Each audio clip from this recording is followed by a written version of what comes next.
पवित्र शास्त्राचे वाचन करण्यापूर्वीची प्रार्थना. हे देवा, तुझा शब्द वाचत असताना मला तुझी ओळख होऊ दे. तुझे प्रेम व तुझे स्मरण रोजच्या जीवनात होण्यासाठी तू मला मदत कर. तुझा पवित्र शब्द माझ्या जीवनासाठी कशाप्रकारे मी लागू करावा याची समज दे. हे पवित्र आत्म्या, माझ्यातील अज्ञान दूर कर. माझ्या कुटुंबात आणि या जगात हा पवित्र शब्द वाचत असताना तुझ्याविषयी व इतरांविषयी माझ्या हृदयात प्रेम प्रज्वलित कर. आमेन. गुरुवार तारीख 4 जून. पहिले वाचन तिमोथीचे दुसरे पत्र अध्याय 2 ओवी 8 ते 15. माझ्या सुवार्तेप्रमाणे मेलेल्यातून उठवलेला दाविदाच्या संतानातील येशू ख्रिस्त ह्याची आठवण ठेव.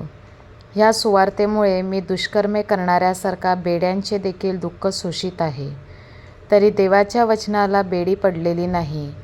ह्यामुळे निवडलेल्या लोकांनाही ख्रिस्त येशूमधील तारण युगानुयुगाच्या गौरवासह प्राप्त व्हावे म्हणून मी त्याच्याकरिता सर्व काही धीराने सोसतो. हे वचन विश्वसनीय आहे की जर आपण त्याच्याबरोबर मेलो तर त्याच्याबरोबर जिवंतही राहू. जर आपण धीराने सोसतो तर त्याच्याबरोबर राज्यही करू. आपण त्याला नाकारू तर तोही आपल्याला नाकारेल. आपण अविश्वासी झालो तरी तो विश्वसनीय राहतो, कारण त्याला स्वतःविरुद्ध वागता येत नाही. तू ह्या गोष्टींची त्यांना आठवण दे. त्यांना प्रभूसमोर निक्षून सांग की शब्दयुद्ध करू नका. ते कशाच्याही उपयोगी न पडता ऐकणाऱ्यांच्या नाशास कारण होते. तू सत्याचे वचन नीट सांगणारा, लाज वाटण्यास कसलेही कारण नसलेला, देवाच्या पसंतीस उतरलेला, कामकरी असा स्वतःला सादर करण्यात होईल तितके कर. हा प्रभूचा शब्द. देवाला धन्यवाद. प्रतिसाद स्तोत्र. हे परमेश्वरा, तुझ्या वाटा मला दाखव. शुभवर्तमान.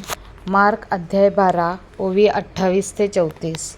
शास्त्र्यांपैकी एक जण येशूकडे पुढे आला आणि त्याने त्याला विचारले, सर्वात पहिली आज्ञा कोणती? येशूने उत्तर दिले, पहिली ही की, हे इस्रायेला, ऐक. आपला देव परमेश्वर हा अनन्य परमेश्वर आहे आणि तू आपला देव परमेश्वर ह्याच्यावर संपूर्ण मनाने, संपूर्ण जीवाने, संपूर्ण बुद्धीने आणि संपूर्ण शक्तीने प्रीती कर. दुसरी ही की, जशी स्वतःवर तशी आपल्या शेजाऱ्यावर प्रीती कर. ह्यापेक्षा मोठी अशी दुसरी कोणतीही आज्ञा नाही. तो शास्त्री त्याला म्हणाला, गुरुजी, आपण ठीक आणि खरे बोललात की तो एकच आहे आणि त्याच्याशिवाय दुसरा कोणी नाही, आणि संपूर्ण मनाने, संपूर्ण बुद्धीने आणि संपूर्ण शक्तीने त्याच्यावर प्रीती करणे आणि जशी स्वतःवर तशी आपल्या शेजाऱ्यावर प्रीती करणे, हे सर्व होमार्पणे आणि यज्ञ ह्यापेक्षा अधिक आहे. त्याचे हे शून्यपणाचे उत्तर ऐकून येशू त्याला म्हणाला, तू देवाच्या राज्यापासून दूर नाहीस. तेव्हापासून त्याला आणखी काही विचारण्याचे कोणालाही धैर्य झाले नाही. प्रभूचे शुभवर्तमान. हे ख्रिस्ता, तुझी स्तुती असो. चिंतन. प्रत्येक माणसाला देवाने स्वतःच्या प्रतिमेप्रमाणे निर्माण केले आहे आणि प्रत्येक माणसामध्ये त्याने आपला आत्मा फुंकलेला आहे. त्या आत्म्याचा देव एकमेव अधिकारी आहे.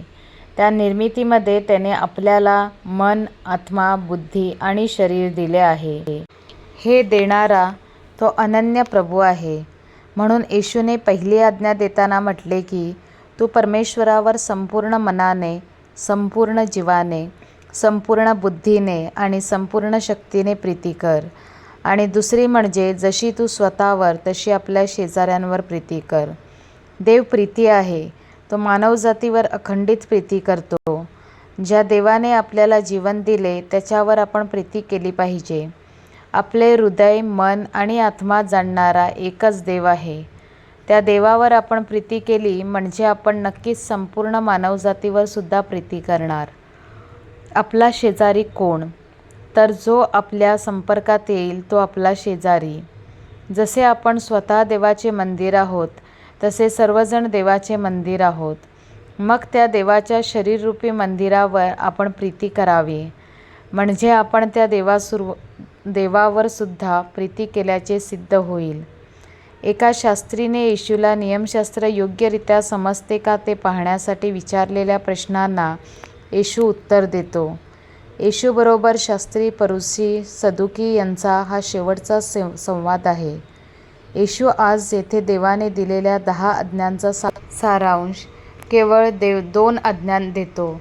त्या शास्त्रीने विचारलेल्या आज्ञेचा त्याला उलगडा होतो आणि तो ते मान्य करतो. त्याला देवाचे राज्य समजते. ज्याने ह्या 2 आज्ञा पाळल्या तो देवाच्या राज्यापासून दूर नाही.